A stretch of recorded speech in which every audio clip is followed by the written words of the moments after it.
వారం రోజులు గడిచాయి. భారత్‌కి ఒక్క నిమిషం తీరడం లేదు. ఇంట్లో తండ్రి పని, చక్రధర్రావు ఇంట్లో పిల్లల పనితో ఆమెకు ఊపిరి ఆడనట్టుంది. చక్రధర్రావు ఆ రోజు ఆమె కూర్చున్న చోటుకొచ్చాడు. భారతిగారు, మీ అమ్మానాన్నలు కూడా వచ్చి బయట గదిలో ఉండమనండి. నన్ను డ్యూటీలో చేరిపోమని ఆర్డర్ వచ్చింది. పిల్లల్ని మీకు అప్పగించి వెళుతున్నాను అన్నాడు. మీకు నమ్మకం ఉంటే అలాగే కానివ్వండి అంది. మీకిబ్బందేం లేదు కదా? అబ్బే, ఏం లేదండి అంది. రూ. 40 అద్దె, రూ. 5 లైటు బిల్లు తప్పుతుంది. అన్నింటికన్నా యాదగిరి భార్య పోరు తప్పుతుంది. వారం రోజుల్లో చక్రధర్రావు ఇంట్లో చేరిపోయారు. పిల్లలు బాగా కోలుకున్నారు. విద్యాసాగర్ కూతుళ్ళు కూడా పిల్లలను ఎత్తుకు తిప్పుతారు. వాళ్ళు చాలా యాక్టివ్గా తయారయ్యారు. మొదట్లో చక్రధర్రావు వచ్చి పిల్లలను చూసి వెళ్లిపోయేవాడు. భారతి తల్లి బలవంతం చేయడంతో ఈ మధ్య వాళ్లతో పాటే భోంచేసేవాడు. ఒక విధంగా అందరూ తేలిగ్గా ఊపిరి పీల్చారు. చక్రధర్రావు గారు, నాకేదైనా చిన్న ఉద్యోగం చూడండి. మీ రజని, రిషి పెద్దవారైతే మళ్ళీ నిరుద్యోగినవుతాను అంది. మీ పర్టికులర్స్ ఇవ్వండి అన్నాడు బట్టలు వేసుకుని. థ్యాంక్స్. ఓ కాగితంపై తన వివరాలు రాసిచ్చింది. అతను ప్రయత్నిస్తానని హామీ ఇచ్చాడు. భారతికి ఒక రకమైన నిశ్చింత కలిగింది. చందన కాలేజీలో చేరింది. తండ్రిని ఆయుర్వేద డాక్టర్కు చూపించారు. అతను మునిపటి కంటే బాగా కోలుకున్నాడు. ఆ రోజు తల్లి బలవంతం చేస్తే గుడికి వెళ్ళింది. అక్కడ రంగనాథ్ భాగవతార హరికథ కాలక్షేపం వింటూ కూర్చుండిపోయింది సీతమ్మ. భారతి ఇంటికి బయలుదేరింది. ఆమె పక్కన స్కూటర్ వచ్చాగింది. భారతి, ఆ పిలుపు తనకు తెలుసు, చిరపరిచితమైంది. రాజేంద్ర స్కూటర్ ఆపాడు. నమస్తే సార్ అంది. నమస్తే. నీతో 2 నిమిషాలు ఏకాంతంగా మాట్లాడాలి అన్నాడు. పదండి అంది. అతను స్కూటర్ నెట్టాడు. ఇద్దరూ గుడికి దూరంగా ఉన్న చెట్ల దగ్గరకొచ్చి కూర్చున్నారు. భారతి, బయట ఏమనుకుంటున్నారో విన్నావా? దేని గురించి? నువ్వా సర్కిల్ ఇన్స్పెక్టర్ ఇంట్లో ఉంటున్నందుకు రకరకాలుగా అనుకుంటున్నారు అన్నాడు. జనం సంగతి వదిలేండి సార్, మీరేమనుకుంటున్నారు? భారతి, ఈ పుకార్లు, ఊసుబోని కబుర్ల సంగతి నాకు తెలుసు. అయినా నలుగురు నోళ్లల్లో నాండమెందుకు అన్నాడు. మరేం చేయను సార్. చూడు భారతి, నా మనసు నువ్వు ఈపాటికే గ్రహించుంటావు. నిన్ను వివాహం చేసుకుంటాను. విరక్తిగా నవ్వింది భారతి. నా ముందుంది నన్ను ఉద్యోగం చేయించేది నా ఒక్కదాని సమస్య కాదు సార్. నాతో పాటు 5 వ్యక్తులు బ్రతకాలి. అయితే అవివాహితగా ఉండిపోతావా? ఆ విషయం నేనెప్పుడూ ఆలోచించలేదు. అలాంటి అవసరం, అవకాశం రాలేదు. మా స్థితి తెలుసు. నా సమస్యకు పరిష్కారం చెప్పండి అంది. భారత్ అంత సూటిగా ప్రశ్నిస్తుందనుకోలేదు. అతను తెల్లబోయి ఒక్క నిమిషం తికమక పడ్డాడు. ఏమని చెప్పాలి? ఈ బాధ్యత మగాడు, ఇంటికి పెద్దవాడు తీసుకోవాలి అన్నాడు. అతను లేడనే కదా ఈ గొడవ. స్త్రీకి సమాన హక్కులు, ఆస్తి హక్కులు అడిగినట్టే బరువు బాధ్యతలు పంచుకోవాలంటాను. ఈ బరువు బాధ్యత వదిలేస్తే వదిలేది కాదు. నిజమే సార్. నా స్థానంలో ఉంటే మీరేం చేస్తారో చెప్పండి. ఏమని చెప్పాలో, ఎలా చెప్పాలో తెలియడం లేదు. అతను గాఢంగా నిట్టూర్చాడు. అన్నయ్య వదిలి వెళ్ళిపోయాడు. వదిన తన స్వార్థం చూసుకుంది. నేను నా స్వార్థం చూసుకుంటే నా జీవితం బాగుపడుతుంది. కానీ 3 జీవితాలు అన్యాయం అయిపోతాయి. అమ్మా నాన్న చచ్చిపోతారు అంది. ఆమె గొంతులో భారం అంతా ఇంతా కాదు. నాకేం తోచడం లేదు సార్. అతను అయోమయంగా నిలబడిపోయాడు. పోనివ్వండి, ఎన్నో అనుకుంటాం, ఆశిస్తాం. అన్నీ నెరవేరతాయని అనుకోను. మీరు మీరు అడిగిన విషయం తీయని కలగా గుర్తుంటుంది సార్. ఇది తిరస్కారం కాదు, అసహాయత అంది బాధగా. అయినో అయినో భారతి. అతని కళ్ళు చెమర్చాయి. భారంగా ఇంటికొచ్చింది భారతి. విధి అంత చిత్రంగా తన జీవితంతో ఆడుకుంది. ఒక వ్యక్తి తన బాధ్యత మరిచిపోతే దాని ప్రభావం ఇంత మందిపై పడుతుందని మొదటిసారి గ్రహించింది. బాధ్యతారహితంగా కుటుంబాన్ని వదిలేసిన అన్నపై విపరీతంగా కోపం వచ్చింది. కాని తనేం చేస్తుంది? 2 పసిపిల్లలను బుర్కీ లక్కూలు ఆడిస్తున్నారు. జాలిగా చూసి చాపపై చతికిల పడింది. నాకు చావెందుకు రాదు తండ్రి. నాకింకా ఎన్ని చూడాలని రాసావు దేవుడా. సీతమ్మ శోకాలు పెట్టింది గుండుండొస్తూనే. ఏంటమ్మా, ఏం జరిగింది? ఏం జరిగిందా? అలా వెళ్ళి చూడు, నలుగురు ఏమనుకుంటున్నారో. జరున చీదిందావిడ. ఇప్పుడా నలుగురిని పిలిచి ఏమిటని అడిగే ఓపిక లేదు. ఏం జరిగిందో చెప్పు అంది తీక్షణంగా. నా నోటితో ఎలా చెప్పనే? నిన్ను నిన్ను సీతమ్మ నోట్లో కొమిట కుక్కుకుంది. నన్నేంటమ్మా, ఎవరైనా తిట్టారా? తిట్టడం కాదక్క, దారుణంగా నిందలు వేస్తున్నారు. నువ్వు చక్రధర్రావు ఉంపుడుగా తివట, అందుకే ఆయన ఇల్లిచ్చాడట. ఆ మాటలంటుంటే చందన గొంతు పూడుకుపోయింది. భారతి అపరిమితురాలైనట్టు రాయిలా ఉండిపోయింది. చాలాసేపు ఎవరూ మాట్లాడలేదు. భారతి, నువ్వు ఎలాంటిదానివో నాకు తెలిసే. లోకులు కాకులే తల్లి. మీ పెళ్ళిళ్ళు కావాలే అమ్మా. ఈ పని వదిలే. ఎక్కడైనా చిన్న ఉద్యోగం దొరికితే చేయవే అమ్మా. చేస్తానమ్మా, చేస్తాను. నువ్వు చూపించెక్కడో చేస్తాను. ఉద్యోగాలు అలా చెట్ల కింద పోసి లేవు ఏరుకోవడానికి. అందరూ అనే మాటలు వినలేక చెప్పానే తల్లి అంది. ఆ రాత్రి ఆ ఇంట్లో ఎవరికీ భోజనాలు లేవు. పిల్లలు మొక్కలు పీకారని యాదగిరి భార్య లబోదిబోమంటూ వచ్చింది. భారతి బయటుంటే సర్ది చెప్పే పిల్లలను 4 తిట్టి పంపించేది. చందనుంది. ఆమెకు యాదగిరి భార్య అంటే ఒళ్ళు మంట. పో ఏం చేసుకుంటావో చేసుకోపో. పోలీసులకు రిపోర్ట్ ఇవ్వు. అయిందానికి కాందానికి అరవడం ఓ అలవాటైంది అంది నిరసనగా. పోలీసులకు చెప్పాలనా? అయితే నేను పోలీసు నుంచుకుంటాను. పెద్ద కులంలో పుట్టారు ఎందుకు నీతి లేకపోయాక అంది. మాటలు తిన్నగారాని. మాటలు తీయగా చేతలు చండాలంగా మాకు రావు. సిగ్గు శరం ఉండాలి. ఆడపిల్లలను ఆంబోతుల్లా పెంచి ఊరి మీద కొదిలేసి చిన్నపిల్లలను మంది కొంపల మీద కొదిలేయడం మీకే చెల్లింది థూ అని ఉమ్మేసి వెళ్లిపోయింది. భారతి తలెత్తి చూసింది. గేట్లో సివిల్ డ్రెస్లో చక్రధర్రావు నిలబడున్నాడు. అతని ముఖం ఎర్రగా ఉంది. ఆమెకు ఆ నిమిషంలో భూమి బద్దలై అందులోకి కూరుకుపోతే బావుండనిపించింది. అతను మెల్లగా లోపలికొచ్చి తన గదిలోకి వెళ్ళాడు. అతనికి ముఖం చూపించాలనిపించలేదు భారతికి. ప్రతిసారి గర్వంగా పిల్లలను చూపేది. పిల్లలు తండ్రిపైకి పాకి ముద్దులు పెట్టేవారు. ఈసారి బుర్కీకిచ్చి పంపించింది.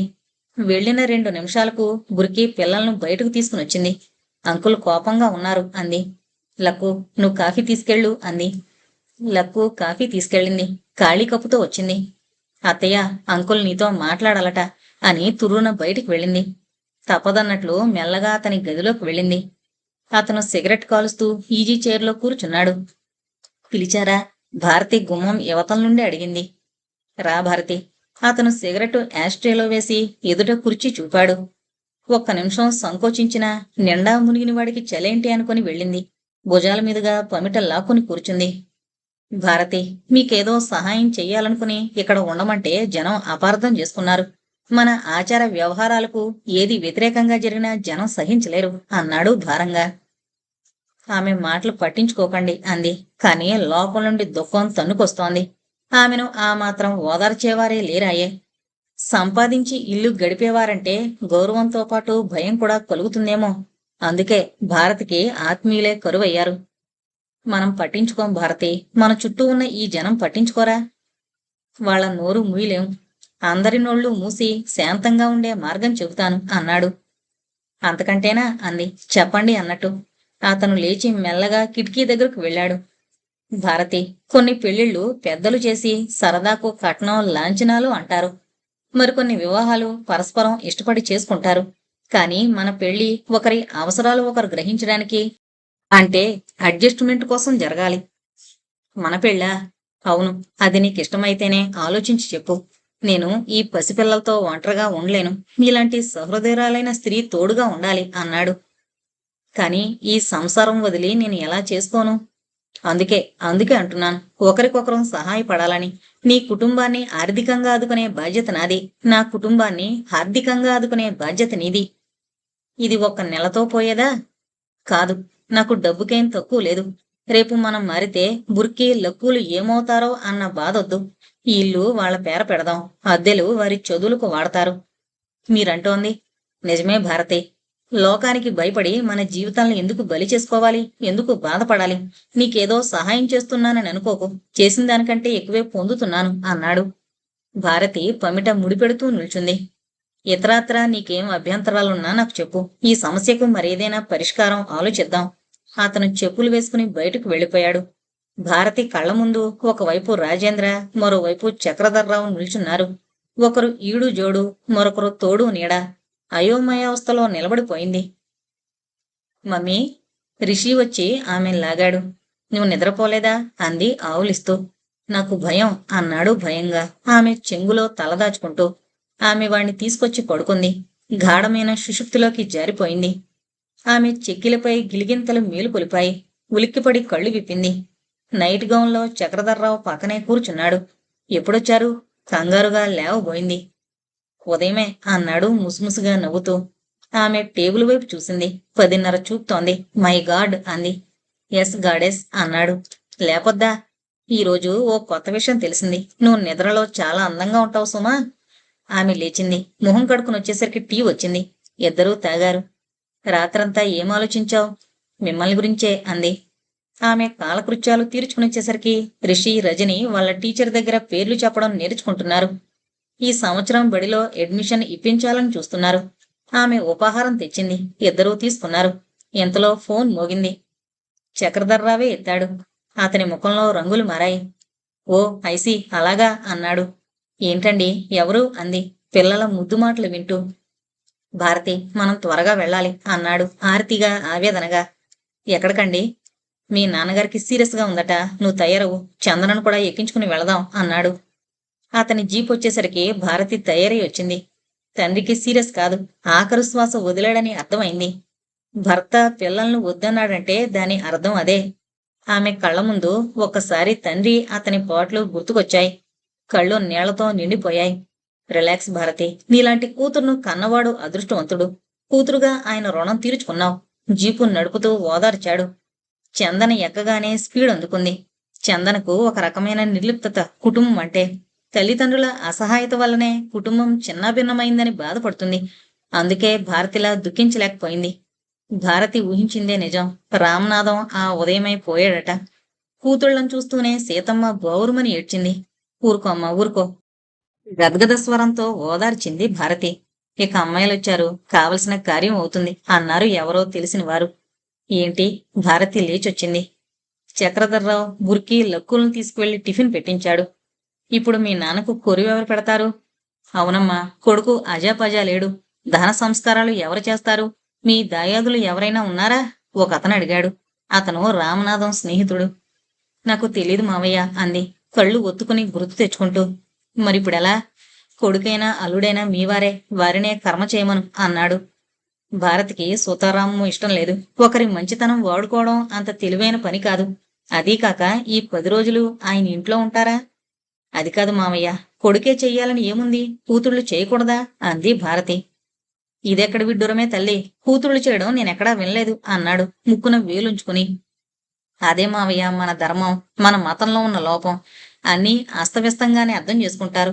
ఋగ్వేదంలో స్త్రీలు కూడా కర్మకాండ చేయొచ్చునని ఉన్నది. నేను వివాహితురాల్ని అనుకుంటే చందు చేస్తుంది అంది. ఎవరో మాట్లాడలేదు. ఆమె నిలబడి ఏర్పాట్లన్నీ చేయించింది. చెవులు కొరుక్కున్నారే తప్ప మాట బయటికి రాలేదు. ఒకనాడు పేదరాలు భారతి. ఆమె పనిని విమర్శించడమే వారి హక్కుగా భావించారు. ఈనాడు నోరు విప్పరు. ఒక పోలీస్ అధికారి భార్య, యాదగిరి అతని భార్య అంతా తామే అన్నట్టు పని కల్పించుకుని చేస్తున్నారు. ఒకనాడు భారతిని నానా మాటలన్న మనిషి ఈనాడు ఆమెను నెత్తిన పెట్టుకున్నట్టు అమ్మగారు అంటూ అన్నీ అడుగుతోంది. భారతి, పిలిచారా? నేనేమైనా అనుకుంటాననా? నీ తండ్రి నా తండ్రి కాడా? నేనే కర్మ చేస్తానన్న భావనతో అన్నాడు చక్రధర్రావు. వద్దండి, ఇప్పటికి మీరు చేసింది చాలు అంది దుఃఖంతో. అతనేం మాట్లాడలేదు. ఆ ఊళ్ళోనే వింతగా చెప్పుకున్నారు. మొదటిసారిగా చందన తండ్రికి కర్మ చేయడం గురించి. ఆ ఊరిలో అదొక వింత అయింది. అవును, ఆడపిల్లలైనా కుటుంబ భారాన్ని నెత్తినెత్తుకున్నాక కర్మ చేస్తే తప్పేంటి? కొరివి కొడికే పెడితే స్వర్గం చూస్తామా అనుకున్నారు వేదాలు నాదాలు తెలియని అమాయకులు కూడా. ఆ రాత్రి అన్నం చారు చేసి పెట్టారు. సీతమ్మకు ఓపిక లేనట్టు పెద్ద భారం దిగినట్టు ఓ మూలకు ముడుచుకుని పడుకుంది. చక్రధర్రావు తెలిసిన వారిని చూడ్డానికి వెళ్ళాడు. గదిలో బుర్కి లక్కులతో మాట్లాడుతూ కూర్చుంది భారతి. చందనం లోపలుంది. రావచ్చా అన్న మాట వినిపించింది. రండి సార్, లేచింది భారతి. బుర్కి వెళ్లి కుర్చీ తెచ్చి వేసింది. రాజేంద్రొచ్చి కూర్చున్నాడు. మీ నాన్నగారు పోయారని ఇప్పుడే తెలిసింది అన్నాడు. ఆయనకు ఒక రకంగా విముక్తి దొరికింది అంది నీరస హాసం చేస్తూ. అతను ఒక నిమిషం మౌనంగా కూర్చున్నాడు. అంతా బావున్నారా అని అతను చుట్టూ చూశాడు. ఎవరూ కనిపించలేదు. భారతి, ఒక్క ప్రశ్న. ఇప్పుడు అడగడం అంత సమంజసం కాదు, కాని నాకు ఈ కల్లోలం భరించడం చేతకావడం లేదు అన్నాడు. భారతికి తెలుసు అతను ఏమడుగుతాడో. నాకు తెలుసు సార్ మీ సందేహాలు. మీరు వివాహం చేసుకుంటానన్నా కాదని, చక్రధర్రావును వివాహం చేసుకున్నానని, డబ్బుకే ప్రాముఖ్యమిచ్చానని మీ అభియోగం అంది. మౌనం అంగీకారం అన్నట్టు ఊరుకున్నాడు. మీరు నన్ను కోరారు, నా సమస్యల్ని కాదు. చక్రధర్రావు నా సమస్యలతో పాటు వారి జీవితంలోకి ఆహ్వానించారు. మీ వయసు వ్యత్యాసం గుర్తుకు రాలేదా? సార్, మీరు నాకు గురువులు.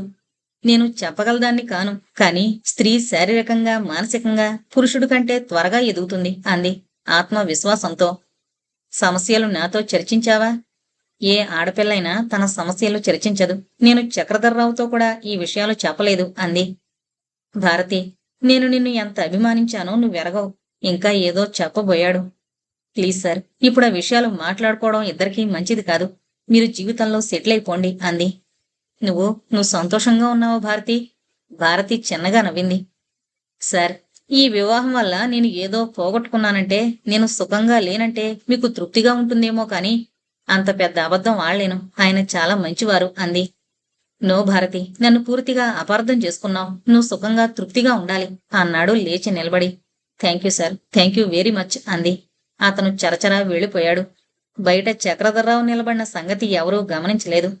ఆ రాత్రి అందరూ భారంగా ఎక్కడ పడితే అక్కడే పడి నిద్రపోయారు. మర్నాడు చక్రధర్రావు ప్రయాణమయ్యాడు. నేను వస్తానండి అంది భారతి.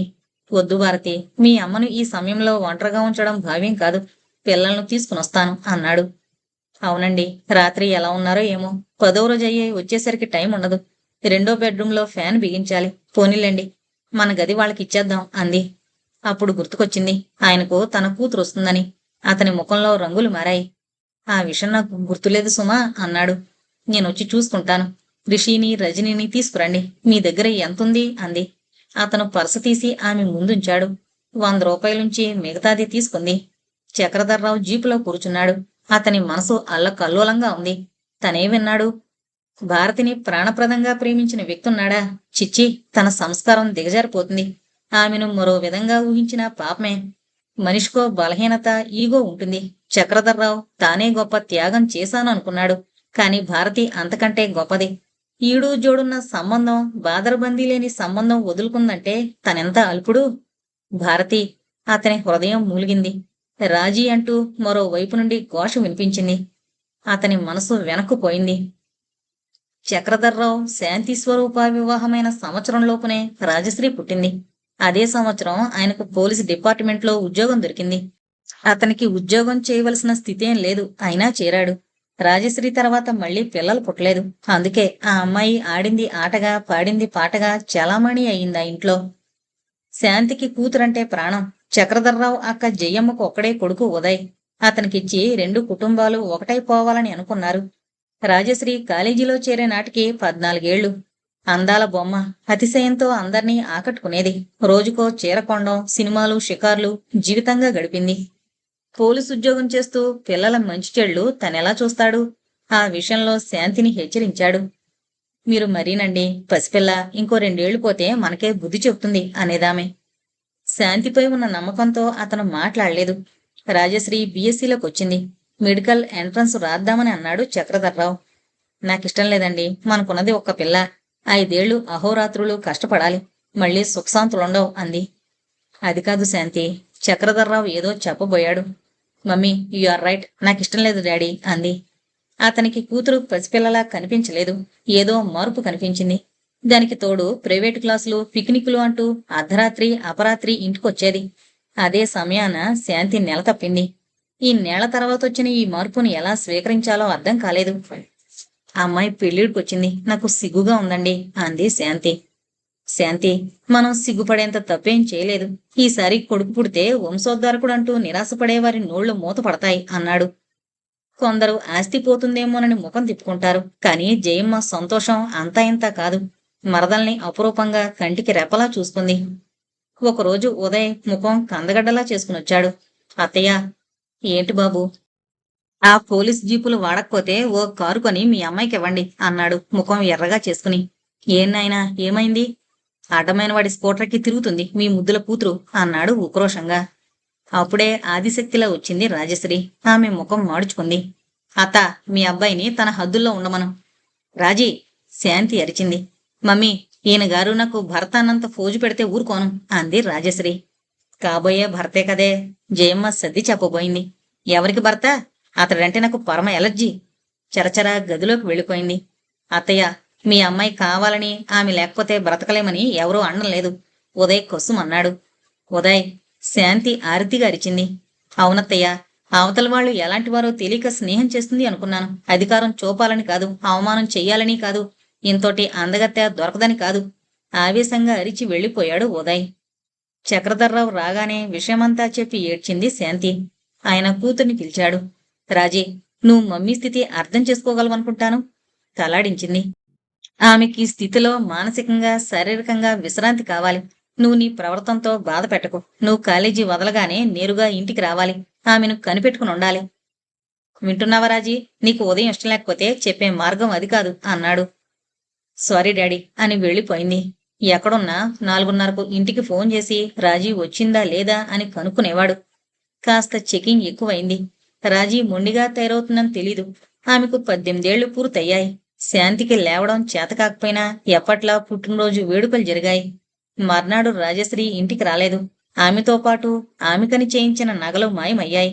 దాంతో ఆమె కావాలనే వెళ్ళిపోయిందని అర్థమైంది. భార్యాభర్తలు 2 రోజులు అన్నం నీళ్లు మాని తమలో తాము కుమిలిపోయారు. బయటికి చెప్పలేరు, దాచుకోనూ లేరు. శాంతి, నువ్వు ధైర్యంగా ఉండు అని చెప్పి ఆమెకు సన్నిహితులైన స్నేహితురాళ్లతో చర్చించాడు. శామ్యూల్ అని ఒక అతను వచ్చేవాడు అంకుల్. అతని అడ్రస్ సంపాదించేసరికి గగనమైంది. అతను క్రిస్టియన్ ఇన్స్టిట్యూట్లో ప్రచారకుడిగా పనిచేసే క్రిస్టోదాసు కొడుకని తెలిసింది. అక్కడి ఫాదర్ని కలుసుకున్నాడు. మొన్న 20వ తారీఖున వాళ్ళిద్దరూ చర్చిలో పెళ్లి చేసుకున్నారు అన్నాడు. అంటే పుట్టినరోజునేనన్నమాట. ఇద్దరూ తెలివైనవారు. మైనారిటీ తీరే వరకు ఆగారు. వారి ఫోటోలేమైనా తీశారా ఫాదర్? Just a minute. అతను వెళ్లి ఓ కవర్ పట్టుకునొచ్చాడు. దాంట్లో నుండి ఫోటోలు జారిపడ్డాయి. సందేహం లేదు, రాజశ్రీయే. తనెంతో అపురూపంగా తల్లి పేరిట పెంచిన కూతురు. అతనికి ఆ క్షణంలో ఎక్కడలేని విరక్తి కలిగింది. ఎవరు బంధువులు, ఎవరు పిల్లలు, అంతా మిథ్య, అంతా మాయ. విరక్తితో వెనక్కి తిరిగాడు. ఏమండి అంటూ దీనంగా చూసే శాంతి అతని కళ్ల ముందు కదిలింది. అతను మళ్లీ వెనక్కు వెళ్ళాడు. ఎక్స్క్యూజ్ మీ ఫాదర్ అంటూ జరిగిందంతా చెప్పి శాంతికి చూపడానికి ఫోటో అడిగాడు. అతను జాలిగా చూసి ఫోటోలిచ్చాడు. గాడ్ మే బ్లెస్ దెమ్ అన్నాడు ఆర్తిగా. ఆ ఫోటోలు చూసిన శాంతి ఒక విధంగా నిశ్చింతగా నిట్టూర్చింది.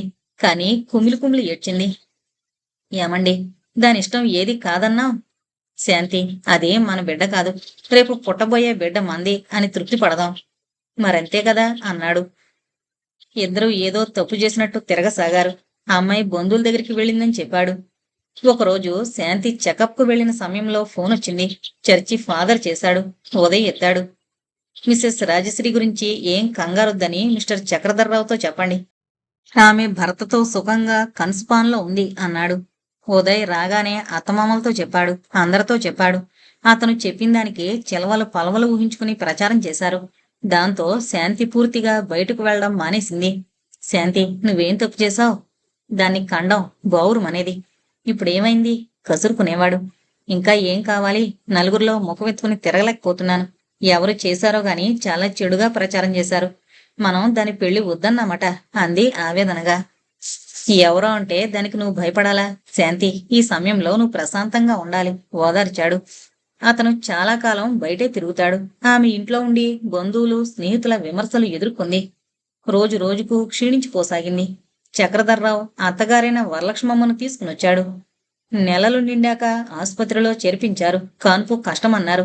ఎక్స్రే తీశారు. 2 బిడ్డలున్నట్టు తెలిసింది. సిజేరియన్ చేశారు. కవల పిల్లలు పుట్టారు. ఆమె కోలుకోలేకపోయింది.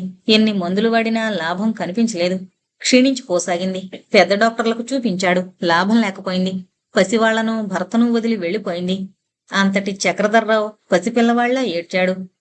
నా కూతుర్ని పొట్టన పెట్టుకున్నారా అంటూ ఏడ్చి పసివారిని నిర్దాక్షిణ్యంగా వదిలి వెళ్లిపోయింది వరలక్ష్మమ్మ. జయమ్మ కొన్నాళ్లు పిల్లల్ని చూసింది. ఉదయ్ ఫాదర్ ఇచ్చిన అడ్రస్కు రాజశ్రీ పేర ఉత్తరం రాసి తల్లి మరణవార్త తెలిపాడు. వారం రోజులకు రాజశ్రీ ఉత్తరం వచ్చింది. చక్రధర్రావు చింపి చెత్తబొట్లో వేశాడు. తన జీవిత భాగస్వామిని శాంతి ఆమె మరణించిందంటే దానికి కారణం కూతురంటే నమ్మలేకపోతున్నాడు. కేరమంటూ శాంతి మరణం నిజం చేస్తున్నారు పిల్లలు. జయమ్మ వెళ్ళిపోతానంటే ఆయాను పెట్టాడు. చక్రధర్రావుకు డబ్బుకేం తక్కువ లేదు. భువనగిరిలో పొలాలు, ఇళ్లు ఉన్నాయి. పెళ్లికి ముందే చవకగా వస్తుందని స్థలం కొని తల్లి కట్టించిన మేడుంది. ఉద్యోగం పురుష లక్షణమని చేస్తున్నాడు. అతనికి శాంతి సౌఖ్యాలు కరువయ్యాయి. సాయంత్రం వచ్చి పిల్లలను ఎత్తుకోబోతే పాల వాసన, మూత్రం వాసన, కక్కుల వాసన వేసేది. దగ్గరుండి స్నానం చేయించి ఎత్తుకునేవాడు. అతను పిల్లల శుభ్రత విషయంలో గట్టిగా మందలిస్తే పని మనిషి మర్నాడు పారిపోయేది. సంవత్సరంలో 7 ఆయాలు మారారు. పిల్లల కాళ్ళు చేతులు పుల్లల్లా తయారై అసహ్యంగా ఉన్నారు. అతనికేం పాలు పోలేదు. వరలక్ష్మమ్మ సహకరించదని తెలుసు. అడపాదడపా జయమ్మనే కష్టపెడుతున్నాడు. చక్రి, తిరిగి వివాహం చేసుకోవాలి, జయమ్మ హెచ్చరించింది. అక్క పిచ్చిగాని, వచ్చినావిడ పిల్లలను చూడాలనేముంది? చూడమని అడగడం కూడా ధర్మం కాదు. ఆమెకు ఆశలు, అనుభవించాలన్న కోరికే ఉంటుంది. అప్పుడే ప్రమోషన్పై తన ఊరికే ట్రాన్స్ఫర్ అయింది. పిల్లలకు గాలిమార్పు ఉంటుంది. తాలూకా లెవెల్లో పనివారు బాగా దొరుకుతారని వచ్చేశాడు. అతనికి కావలసినన్ని సమస్యలు, ఇళ్ళు అద్దెలు రావడం లేదని చెప్పారు. ఒకనాడు ఆస్తులుంటే సంతోషించేవారం కాని ఈనాడు సమస్యలు తలనొప్పయ్యాయి. అందుకే ఒక మేడుంచుకుని విలువగల ఇళ్ళు అమ్మేశాడు. వచ్చిన డబ్బు ఇద్దరు పిల్లలకు చదువు పేరిట ఫిక్స్డ్ డిపాజిట్ చేశాడు. అప్పుడే మరో కంప్లైంట్, అద్దెకున్నవారు ఖాళీ చేయడం లేదని. అదేంటో చూద్దామని వెళ్ళినప్పుడే భారతిని చూశాడు. కొన్ని నమ్మకాలు గమ్మత్తుగా ఉంటాయి. ఆమెను చూడగానే తనను అర్థం చేసుకోగల స్త్రీ అనిపించింది. ఆమెను అప్పుడు చూసినట్టు కాక యుగ యుగాలుగా పరిచయమైనట్టు అనిపించింది. కాని ధైర్యం చేయలేకపోయాడు. తన బంగ్లాకొచ్చి ఆమె విషయాలు విన్నాడు. ఆమెను ఎలా కదపాలో తెలియలేదు. అప్పుడే పిల్లలిద్దరికీ సుస్థి చేసి నీలోఫర్లో చేర్పించాడు. తిరిగి వెళ్లేసరికి భారతి తమింటి పక్కనే చేరింది. ఆమెను నిందల నుండి, నిష్ఠూరాల నుండి బయటకు లాగడమే తన ధ్యేయంగా భావించాడు. ఆమెను చూడగానే ఓ గమ్మత్తైన అనుభూతి కలిగేది. తను నిజంగా శాంతిని ప్రేమించలేదా? ప్రేమ స్వరూపాలు చాలా ఉన్నాయి. జవాబొచ్చింది. నిజమేనేమో. తమ అసహాయతను ఆధారం చేసుకుని అడిగితే ఏమనుకుంటుంది? అప్పుడే యాదగిరి భార్య యాగి చేసినప్పుడు ఒక అవకాశం కలిగింది. తన ప్రణాళికకు అంజలి ఘటించిందే తప్ప ఎదురు చెప్పలేదు. ఈరోజు ఇదేంటి? ఆమెను ప్రేమించి పెళ్లి చేసుకోవాలని కోరినట్టు ఆ యువకుడు చెబుతున్నాడు. వారి ప్రేమను అపార్థం చేసుకునే సంకుచితుడు కాడు. కాని భారతి మనసులో తనకే స్థానం ఉందని మురిసిపోయేవాడు. అతనికేదో అశాంతిగా, ఆరాటంగా ఉంది. మీ సహచర్యంలో ఇంత శాంతి, ఇంత సౌఖ్యం ఉందని తెలిస్తే ఏనాడో బలవంతంగా మీ జీవితంలో చొరబడేదాన్ని అంటూ తన ఒడిలో ఒరిగిపోయే భారతి మాటలు వగలైనా. చిచ్చి, తనేం ఆలోచిస్తున్నాడు? అతను అన్నీ మరిచి భారతిని మళ్లీ చూడాలనిపించే పిల్లలను తీసుకుని బయలుదేరాడు.